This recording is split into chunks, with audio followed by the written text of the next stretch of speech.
Thank you, Mr. Chairman. And again, I just want to take this opportunity to welcome you all. Look around, what an incredible meeting this has turned out to be. 2,500 participants in one room. That's absolutely incredible. I'm going to use the chairman's prerogative to slightly modify the topic that I assigned myself, and hopefully summarize much of what we've learned yesterday and today in these discussions as to how will future therapeutic pathways change IBD management. Now, I'm going to be a little bit curmudgeon-y and extend the discussion that I started last year at the same time during this conference. But on the other hand, you know, I'm a Chicagoan, and I've realized that miracles do happen. So I think there is a bright future despite some of my critiques. So we learned yesterday and discussed where our current therapies are currently being applied. And this slide has been shown ubiquitously through many meetings, but it's beginning to change. And the change in this step-up therapy that Brian Fagan just alluded to is not only positioning therapy according to the disease severity at presentation, but also, as we've been discussing, the disease prognosis at presentation, as well as failure of prior therapies. And indeed, the AGA has developed clinical pathways for both ulcerative colitis and Crohn's disease that are not necessarily based alone on symptoms, but are based on prognosis. In ulcerative colitis, it's the prognosis for needing a colectomy, and in Crohn's disease, it's also high and low risk patients, which very much go along with that stepwise approach that we've been taking. But it's the recognizing the prognosis that our positioning of therapies has really begun to evolve. Now, unfortunately, as we're going to discuss, and to all of us in the audience know, there's a practical issue of trying to insert therapies based on prognosis because our pharmacy benefit managers want to know what drugs the patient has failed. And indeed, I saw a patient with steroid-dependent ulcerative colitis who was refused an anti-TNF agent because the patient had not been taking an immunosuppressive, even though the patient had a number of contraindications and was unwilling to take an immunosuppressive. So despite our enthusiasm for modifying the paradigms, we are inhibited by some of the insurance companies, as you all well know.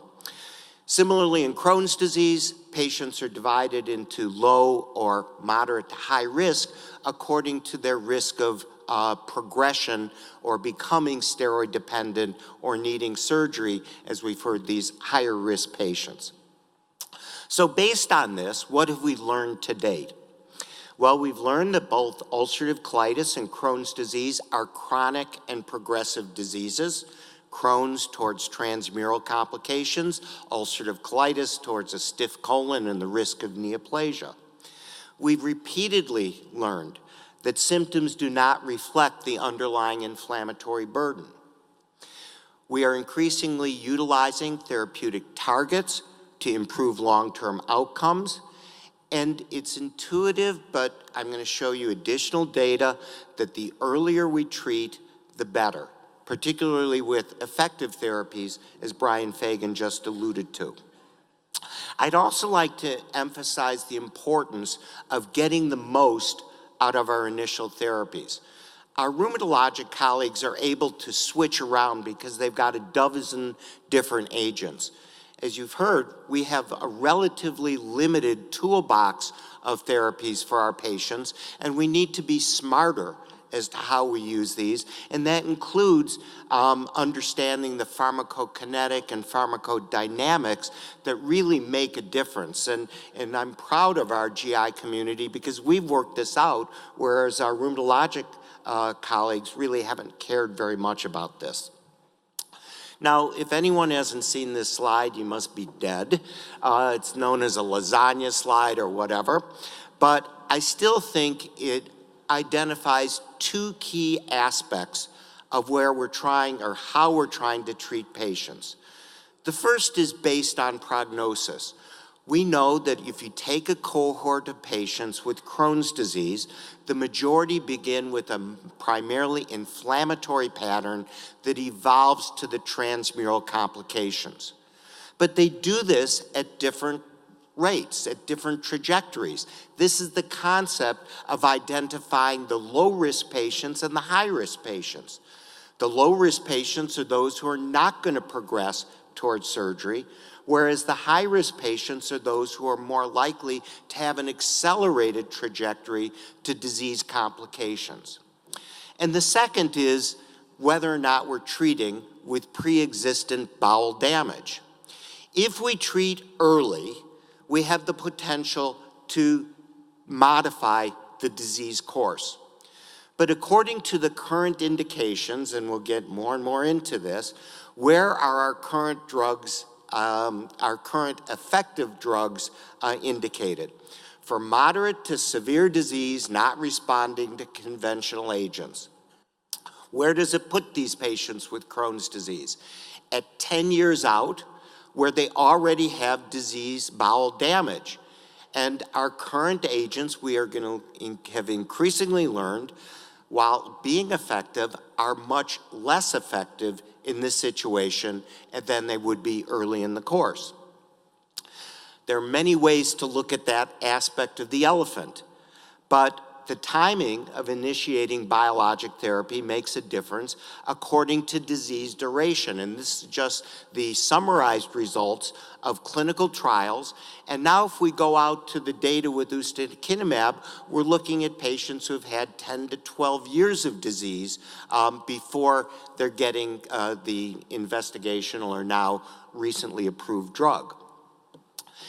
And the second example I want to identify comes from a series from Canada, which looked at the impact of anti-TNF therapy based on their Montreal classification or phenotype.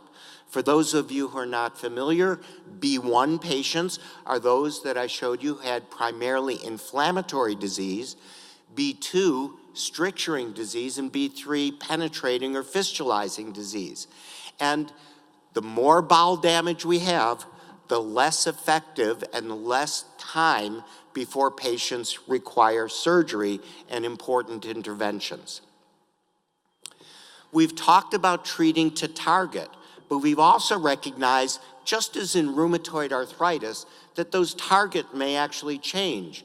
If you're starting to treat a patient with rheumatoid arthritis who already has joint damage and joint deformity, that's irreparable. We're not going to impact that. Similarly, if we're treating a patient with Crohn's disease with some form of fistula or some form of stricture already, we're not going to be able to achieve the same kind of therapeutic endpoint or remission as a patient where we can prevent the bowel damage. So we realize that there may be several different scenarios that we need to contemplate as we are defining remissions for patients. I emphasize that we need to get the most out of our first therapies.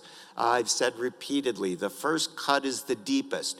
And we've seen with every therapy that's been discussed, although the prior speakers didn't really discuss the patients who had prior TNF therapy versus those who didn't.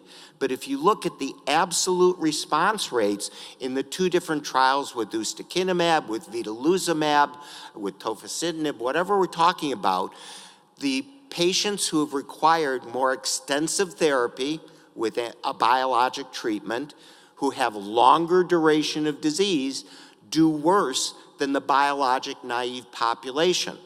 So the earlier the better before complications is going to be essential if we're going to modify the disease behavior. The second that we've emphasized is getting a complete response, a deep remission.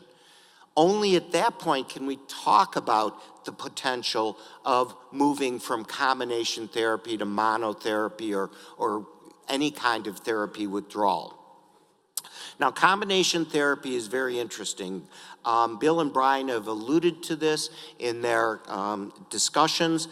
One of the things that we're learning is that the major impact of immunosuppressives on biologic therapy is a rise in drug levels for the biologics and a reduction in immunogenicity.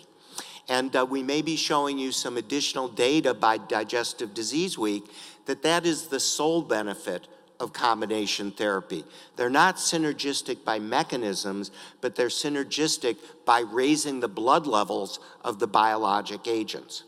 And that emphasizes the need that we are going to continue to do therapeutic drug monitoring in order to optimize patients, not only figure out loss of response, but sustaining the long-term response, utilizing pharmacokinetics and pharmacodynamics and therapeutic drug monitoring. And as we've just learned, a biologic that has a longer half-life is going to be potentially less immunogenic than drugs that have short half-lives, where patients are essentially exposed and then unexposed by rapid clearance of the drugs, as we've learned with the anti-TNF biologics. I showed part of this slide last year, and it's to emphasize that our current drug development has not changed in the past 20 years. And this is a huge impediment in my mind to getting drugs to the right patient at the right time and at the right cost. In 1998, the FDA, while evaluating infliximab, was faced with a new mechanism of action and a new drug applied to a complicated disease, heterogeneous disease, being Crohn's disease. Hence, the FDA was extremely conservative and wanting to see the benefit in patients who were refractory, who were not responding. Hence, the infliximab was tested in patients with moderate to severe Crohn's disease and then ulcerative colitis in patients not responding to conventional agents. But industry follows a well-tread path. And what have we seen with the subsequent biologics? The exact same entry criteria and hence the exact same labeling with adalimumab, certolizumab, and then getting into another mechanism of anti-adhesion molecules, of uncertainty, and indeed the FDA restricted to moderate to severe patients not responding to conventional agents, and oops, we get PML. And so for vedolizumab, another anti-adhesion agent where the FDA had additional uncertainties, not only did they not respond to conventional agents and or anti-TNF agents, but my big problem comes with ustekinumab, a drug that has been on the market for 7 years for psoriasis, has a safe profile for patients with psoriasis, yet it's tested in Crohn's disease, in moderate to severe disease, not responding to conventional agents and or TNFs. And what we saw from Bill's slides is that ustekinumab is markedly more effective in biologic naive patients than it is in patients who have been previously exposed. Once the horse is out of the barn, it's going to be tough to close the barn door. So where are current pipeline drugs being tested? All of the things that Bruce Sand talked about before. Well, why don't you guess what their indications are? This is where they're being tested. So as you might anticipate, I'm going to be a little bit pessimistic of how this is going to change long-term management. Because indeed, our current indications are for moderate to severe disease, not responding to conventional or anti-TNF biologics. And what are the consequences? Despite the remarkable benefits of these drugs, the number needed to treat in these patient populations is still 5 to 8 in order to get one patient to respond better than placebo, because we're dealing with steroid refractory, steroid dependent patients who have to go through all of the risks of steroids before they can get a potentially effective agent. We're dealing with patients now with 10 to 15 years of disease who already have the progression that we would like to prevent. And what do we see with remission rates? And frankly, I'm not impressed by response rates. Response rates are a nice signal, but the remission rates are 50%. And I've said for decades, you know, a patient who goes from 10 bloody bowel movements a day to 5 bloody bowel movements is a 50% response rate. But that's not satisfying to you or me or the patient. We want patients in remission. And that's what we need to focus on.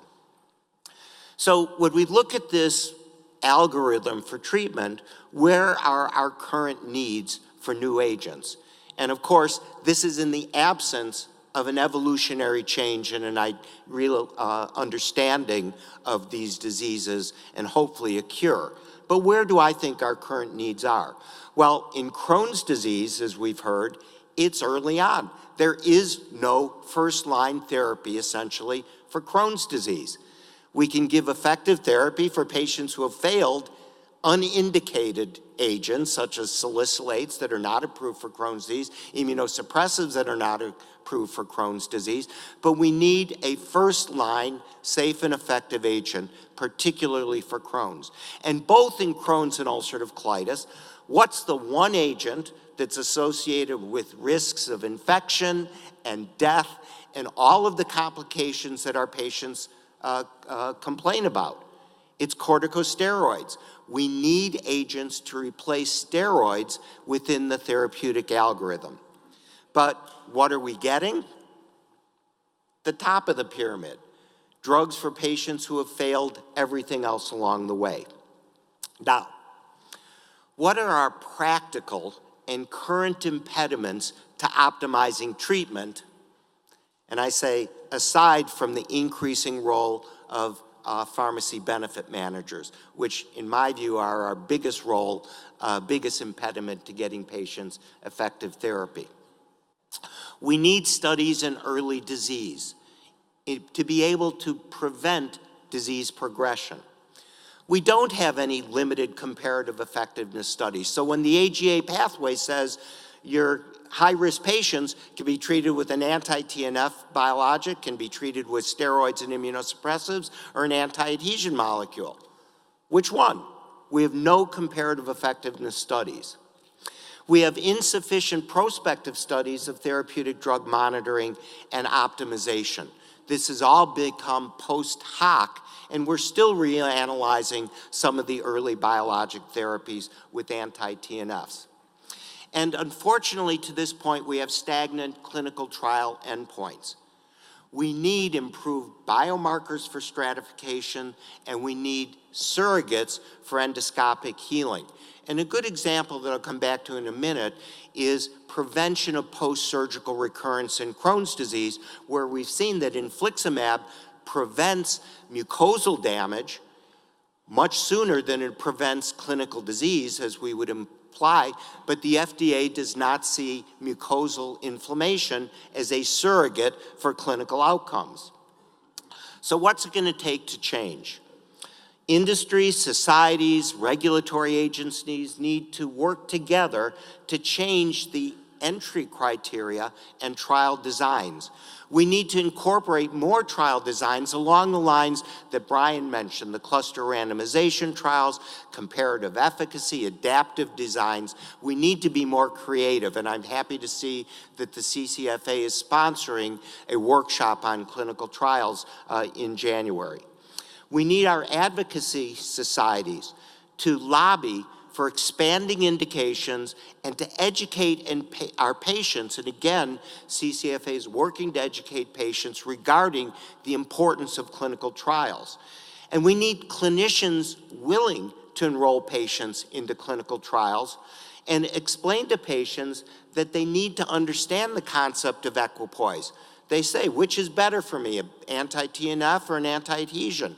We haven't compared them. We can't answer that question without this understanding that we don't know the answer. So ultimately, we need to change the culture. Now, happily, there may be some promise on the horizon just of this week. Congress just passed the 21st Century Cures Bill, and I want to focus on one aspect, which is the centerpiece is related to the FDA to speed development and approval of new drugs and medical devices. The legislation puts less emphasis on our standard randomized clinical trials in reviews of new indications for drugs already on the market. Why can't we use the anti-TNFs or the anti-adhesions earlier? The bill encourages the use of real-world evidence, such as data from observational trials and insurance claims. And why can't we use sub-analyses of trials that are consistently showing the earlier the better, and patients not pushing them through ineffective therapies? And it also expands the utility of biomarkers. So why shouldn't we accept mucosal inflammation as a surrogate for the potential of eventual clinical disease? So how will our future therapies change IBD management? Unfortunately, not much.